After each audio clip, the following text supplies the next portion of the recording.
Halo guys, mari kita lanjutkan kembali teori P, NP, dan NP complete pada video bagian kedua ini.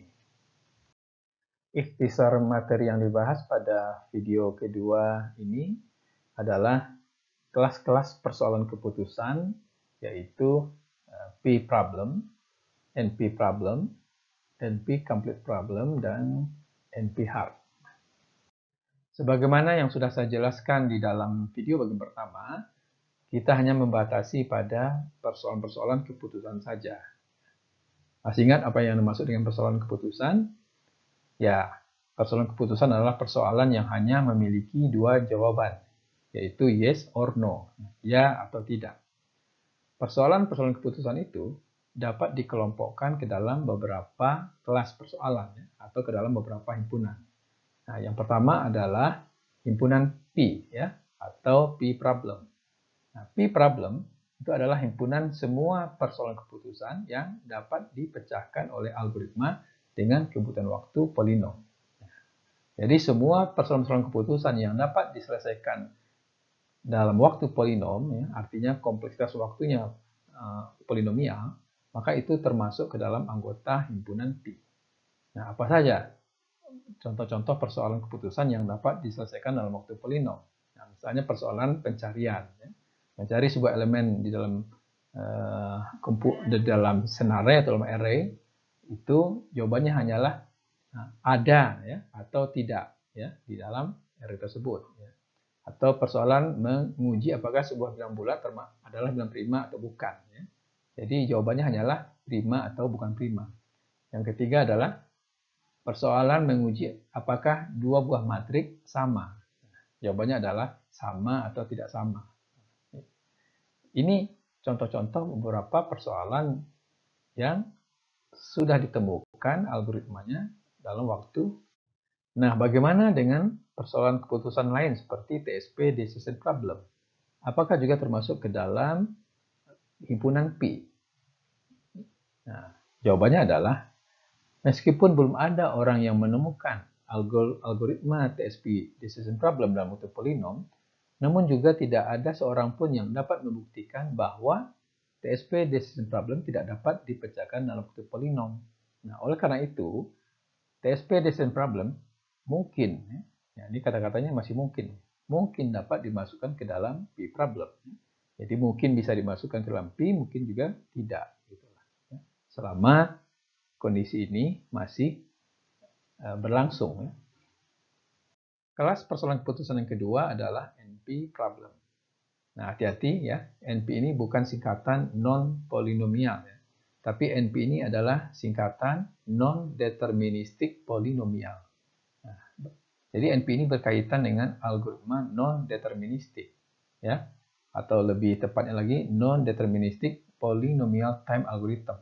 Nah, non-deterministik polynomial time algorithm itu adalah algoritma non-deterministik yang tahap verifikasinya dapat dilakukan dalam waktu polinomial.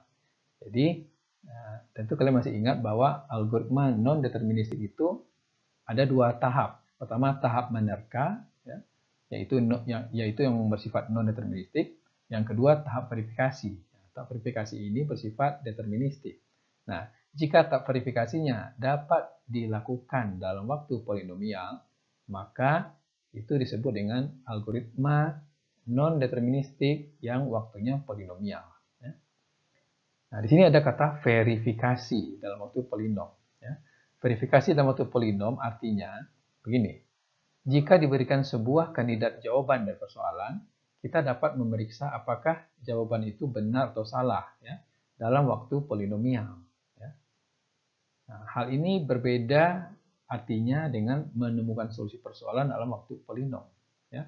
Jadi memverifikasi ini bukan menemukan solusi, tapi memeriksa apakah solusi itu benar atau salah. Nah, untuk memeriksa kebenaran solusi itu, ya, itu algoritmanya polinomial. Ya. Oleh karena itu, NP problem adalah himpunan persoalan keputusan yang dapat diselesaikan oleh algoritma non-deterministik yang kebutuhan waktu untuk tahap verifikasinya polinomial. Untuk memberikan gambaran seperti apa yang dimaksud dengan verifikasi dalam waktu polinomial, saya berikan dua contoh verifikasi sebagai berikut. Yang pertama adalah contoh verifikasi pada persoalan pewarnaan graf. Misalkan diberikan graf G, ya seperti ini, ya. Nah, periksa, ya, apakah benar bahwa graf G ini dapat diwarnai hanya dengan 3 warna saja, ya. Sehingga tidak ada dua simpul yang bertetangga berwarna sama.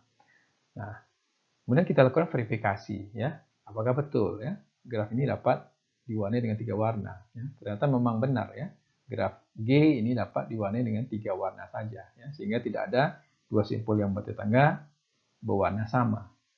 Nah, memeriksa apakah dua simpul bertetangga berwarna sama, itu kompleksitas waktunya adalah O, ya, E, ya.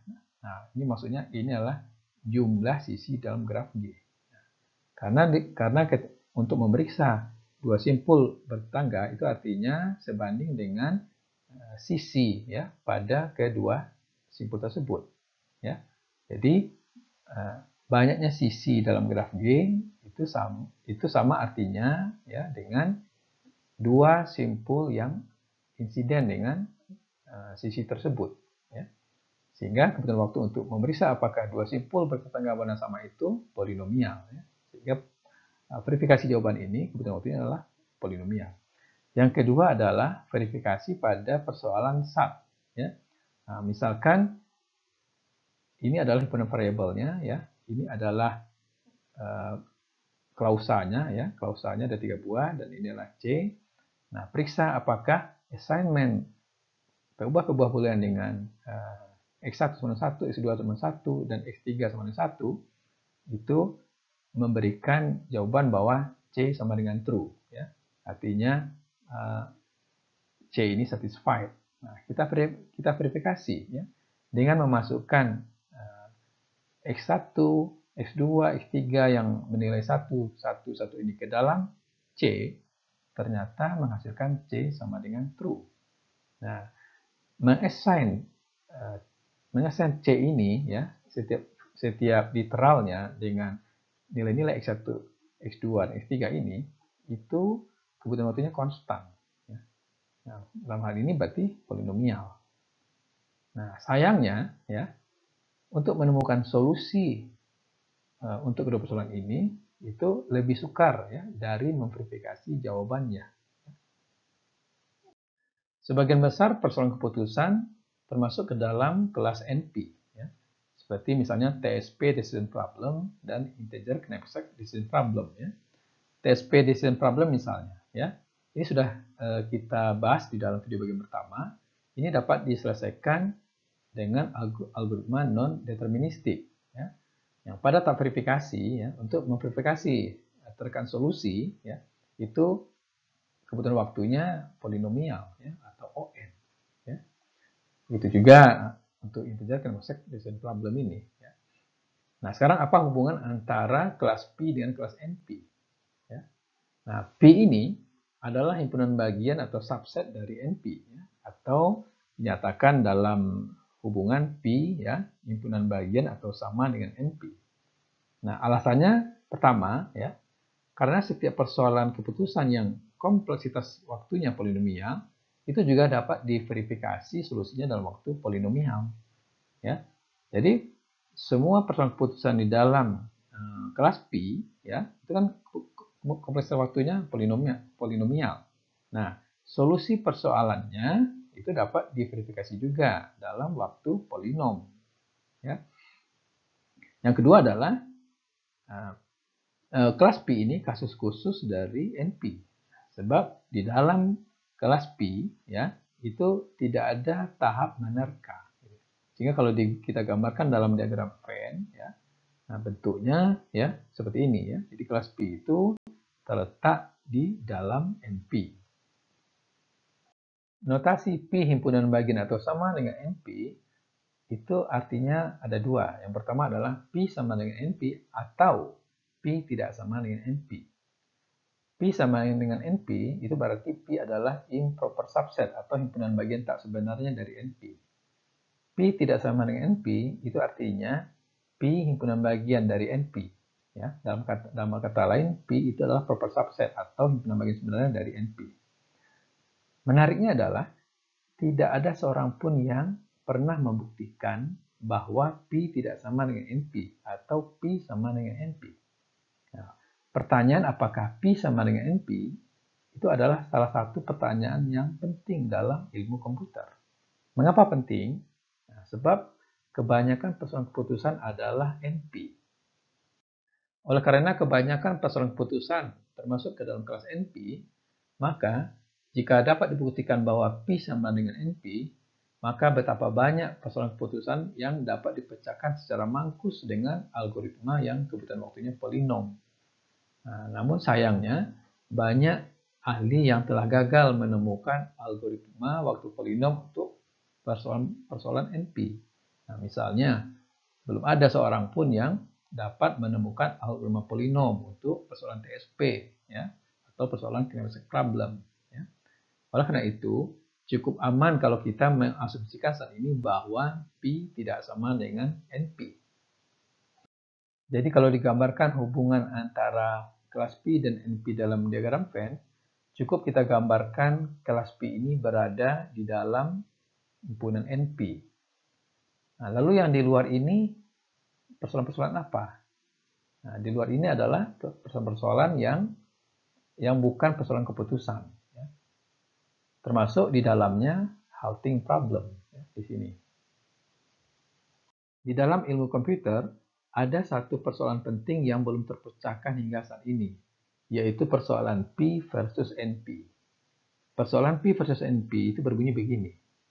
Apakah untuk setiap persoalan yang solusinya dapat diverifikasi dengan cepat oleh komputer, juga berarti dapat dipecahkan dengan cepat oleh komputer. Nah, ini dua hal berbeda ya, diverifikasi dengan cepat dan dipecahkan dengan cepat. Persoalan ini diperkenalkan oleh Stephen Cook pada tahun 1971 dalam sebuah papernya. Persoalan P versus NP ini juga termasuk satu dari 7 persoalan yang dipilih oleh Clay Mathematics Institute untuk mendapat hadiah $1 juta bagi pemenang pertama yang menemukan solusinya dengan benar. Ya, jadi ini disebut dengan persoalan yang berharga $1 juta. Nah, ilustrasi P versus NP itu sebagai berikut. Misalkan pada persoalan sirkuit Hamilton, jika solusinya adalah sirkuitnya adalah 1, 2, 3, 6, 7, 8, 9, 10, 11, 5, 4, 1. Nah, solusi ini dapat diverifikasi dengan cepat, ya. Sebab kalau kita periksa, ya, 1, 2, 3, 6, 7, 8, 9, 10, 11, 5, 4, 1. Nah, ini sirkuit ini memang kembali ke simpul asalnya dan melalui setiap simpul tepat sekali. Jadi ini dapat diverifikasi atau diperiksa dengan cepat. Tetapi untuk menemukan solusi ini tidak secepat memverifikasinya. Nah, ini adalah sayembara yang dikeluarkan oleh Clay Mathematics Institute yang berhadiah $1 juta untuk setiap persoalan. Ya. Nah, jadi ada 7 persoalan, ya. Antara lain persoalan Riemann hypothesis, ya, Navier-Stokes equation, dan salah satunya adalah persoalan P versus NP. Subkelas NP yang paling menarik perhatian dan juga dianggap yang paling sukar atau hard problem itu adalah NP complete problem atau disingkat dengan NPC. Nah, definisi NPC adalah sebagai berikut. Sebuah persoalan X dikatakan termasuk ke dalam kelas NPC jika pertama adalah X termasuk ke dalam kelas NP. Kedua, setiap persoalan di dalam NP dapat direduksi atau ditransformasi menjadi X dalam waktu polinom. Nah, jika digambarkan dalam diagram Venn, NPC itu adalah subset dari NP. Ya. Jadi jika X adalah persoalan dalam kelas NPC, maka X itu juga termasuk ke dalam kelas NP, sesuai dengan definisi yang nomor 1 ini. Kedua, jika X adalah termasuk dalam kelas NPC, maka setiap persoalan di dalam kelas NP dapat direduksi atau ditransformasi menjadi X dalam waktu polinom. Nah, kenapa ini menarik perhatian? Karena konsekuensi dari definisi ini adalah sebagai berikut. Jika kita dapat menemukan algoritma dengan waktu polinom untuk menyelesaikan persoalan X, maka berarti kita dapat memecahkan semua persoalan di dalam kelas NP dengan waktu polinom.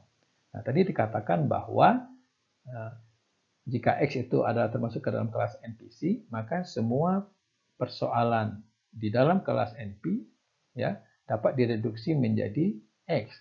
Nah, jika seandainya suatu hari nanti ya ada orang yang berhasil menemukan algoritma dalam waktu polinom untuk persoalan X tersebut, maka semua persoalan kelas N di dalam kelas NP ini ya dapat dipecahkan dalam waktu polinom juga karena ia bisa ditransformasi menjadi X. Nah, nama komplit itu berasal dari ini, solve one, solve them all. Jadi jika X di dalam kelas NPC ini dapat dipecahkan dalam waktu polinomial, maka semua persoalan di dalam kelas NP ini juga dapat dipecahkan dalam waktu polinom. Ya. Maka itulah disebut dengan NP complete. Ya. Solve one, solve them all. Ya. Ingat ya, NP itu bukan non-polinomial, tapi non-deterministic polinomial. Properti atau sifat-sifat persoalan di dalam NP complete, ya. Yang pertama adalah ya, persoalan X adalah NPC jika sembarang persoalan lain di dalam NP dapat direduksi atau ditransformasi menjadi X dalam waktu polinom. Nah, itu sesuai dengan definisi NP complete. Yang kedua, dua persoalan sembarang di dalam NPC dapat ditransformasikan satu sama lain dalam waktu polinom. Jadi, jika X dan Y adalah dua persoalan di dalam kelas NPC, maka X dapat ditransformasi menjadi Y dalam waktu polinom. Sebaliknya, Y juga bisa ditransformasi menjadi X dalam waktu polinom. Misalkan kita memiliki sebuah persoalan baru. Ya, sebut saja persoalan baru itu adalah Z. Z termasuk ke dalam kelas NP.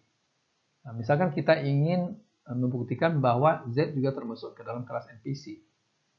Nah, cara termudah untuk membuktikan bahwa sebuah persoalan baru Z juga adalah anggota kelas NPC itu adalah dengan menemukan sebuah algoritma dalam waktu polinom untuk mentransformasikan sebuah persoalan yang sudah dikenal sebagai anggota kelas NPC menjadi persoalan Z. Nah, dengan kata lain, untuk menunjukkan bahwa Z adalah NPC, caranya adalah sebagai berikut. Pertama, harus ditunjukkan terlebih dahulu bahwa Z adalah anggota kelas NP. Kemudian, dari koleksi persoalan NPC, kita pilih satu persoalan yang sesuai dengan Z. Ya. Misalnya adalah, persoalan itu adalah Y. Ya. Kemudian, kita tunjukkan sebuah algoritma dalam waktu polinom untuk mentransformasikan instan persoalan Y menjadi instan persoalan Z. Sebagai contoh, misalkan persoalan baru tersebut adalah TSP Decision Problem. Jadi Z itu sama dengan TSP Decision Problem atau TSDP. Nah, kita sudah tahu bahwa TSP Decision Problem itu termasuk ke dalam kelas NP. Nah, kita ingin membuktikan bahwa TSP Decision Problem juga termasuk ke dalam kelas NPC. Nah, maka kita ambil sebuah persoalan dari kelas NPC ya, yang sesuai dengan TSDP, ya, yaitu memiliki karakteristik yang mirip, yaitu persoalan mencari sirkuit Hamilton ya, atau HCP atau Hamiltonian Circuit Problem. Nah, kita akan mentransformasikan ya, instan persoalan sirkuit Hamilton ini menjadi instan persoalan TSP Decision Problem. Nah, untuk mengingat kembali persoalan mencari sirkuit Hamilton itu harus sebagai berikut. Ya. Misalnya kita memiliki sebuah graf G dengan n simpul. Nah, tentukan apakah graf G ini mengandung sirkuit Hamilton. Ya. Sirkuit Hamilton adalah sirkuit yang melalui setiap simpul dalam graf tepat sekali dan kembali lagi ke simpul asal. Nah, jadi kalau misalnya di dalam graf ini ada n buah simpul, ya, maka sirkuit Hamilton juga akan memiliki n buah sisi. Nah, selanjutnya kita harus mentransformasikan instan persoalan HCP menjadi instan persoalan TSP Decision Problem. Nah, untuk mentransformasikannya, itu algoritmanya sederhana. Ya. Nah, langkah-langkahnya sebagai berikut. Pertama, setiap sisi dalam graf G kita beri nilai bobot 1. Ya, jadi semua sisinya kita beri bobot 1. Kemudian, langkah kedua, kita nyatakan persoalan menjadi TSP decision problem. Ya, yaitu adakah tur ya, yang dimulai dari simpul 1 dan mengunjungi simpul-simpul lainnya tepat sekali dan kembali lagi ke simpul 1 dengan total bobot sedikitnya adalah N.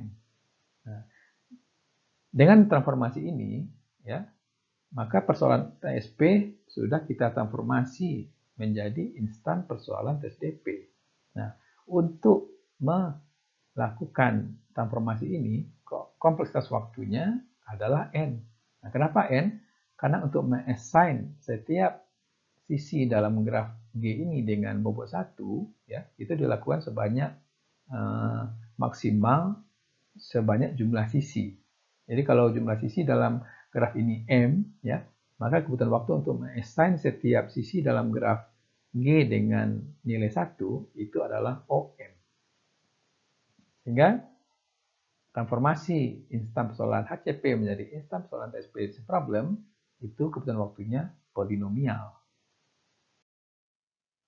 Nah, algoritma untuk mengassign setiap sisi dalam graf G dengan bobot 1, ya, itu dapat dinyatakan dengan loop seperti ini. Ya. For setiap sisi U, V, ya. Jadi U, V ini adalah simpul-simpul di dalam graf G, ya. Yang pertama ini sisi U, V elemen dari himpunan E, ya. Itu diassign sisinya dengan bobot 1. Nah, ini dilakukan sebanyak M kali, yaitu sebanyak jumlah sisi dalam graf G. Sehingga kompleksitas algoritmanya adalah OM. Nah, transformasi HCP menjadi TSP problem ini memberikan kita sugesti bahwa jika suatu hari nanti, ya, persoalan TSP problem dapat diselesaikan dalam waktu polinom, maka persoalan sirkuit Hamilton juga dapat diselesaikan dalam waktu polinom. Nah, karena di dalam persoalan TSP itu kan turnya melalui setiap simpul-simpul dalam graf tepat sekali, ya, dengan bobot setiap sisinya 1. Nah, sedangkan pada persoalan sirkuit Hamilton kita juga harus menemukan sirkuit yang melalui setiap simpulnya tepat sekali. Jadi kalau persoalan TSP di simpul ini dapat diselesaikan, berarti persoalan sirkuit Hamilton ini juga dapat diselesaikan dalam waktu polinom. Oke, ini cuma gambar UNP completely, ya. UNP completely.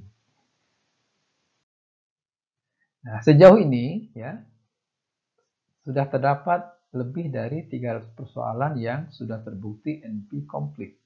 Ya, jadi ada orang yang mengumpulkan, ya, persoalan-persoalan yang sudah dibuktikan NP complete. Nah, di antara persoalan itu, di antaranya, ya, itu adalah persoalan satisfiable problem atau SAT.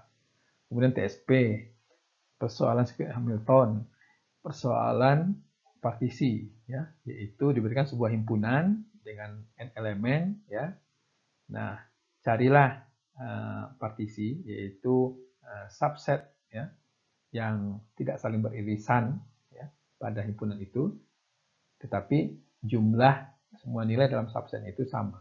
Jadi sebuah himpunan kita bagi menjadi 2 buah partisi, ya, sehingga jumlah semua elemen di dalam subhimpunan itu sama. Kemudian sum of subset problem, ya. Ini diberikan sebuah himpunan, carilah subset dari himpunan itu yang jumlah semua nilai-nilai dalam subset itu sama dengan suatu nilai tertentu.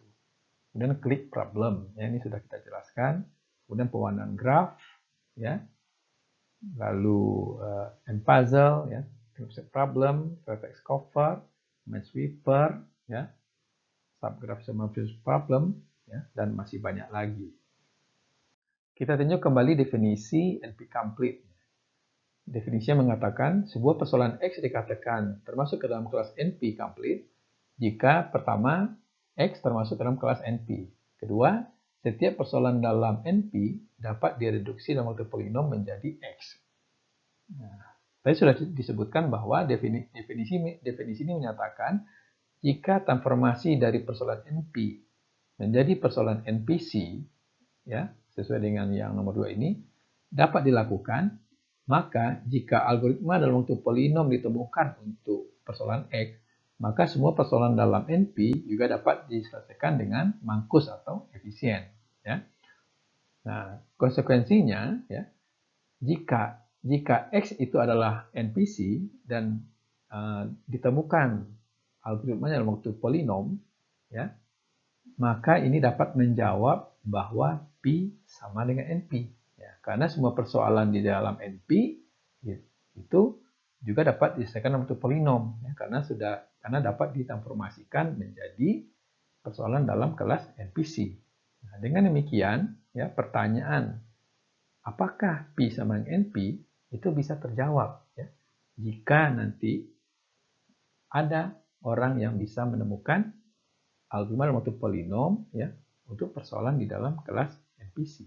Nah, sehingga diagram Venn-nya, ya, sekarang menjadi satu, ya, semua kelasnya. Jadi P sama dengan NP, ya, sama dengan NP complete.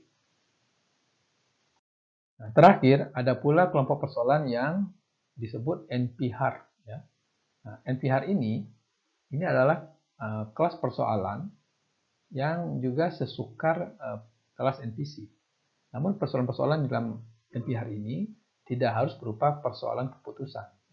Bisa persoalan yang bertipe apapun. Jadi kalau digambarkan dalam diagram Venn, himpunan NP-hard ini, ya, itu beririsan dengan himpunan NP complete. Ya. Nah, di luar ini itu adalah persoalan-persoalan yang bukan persoalan keputusan.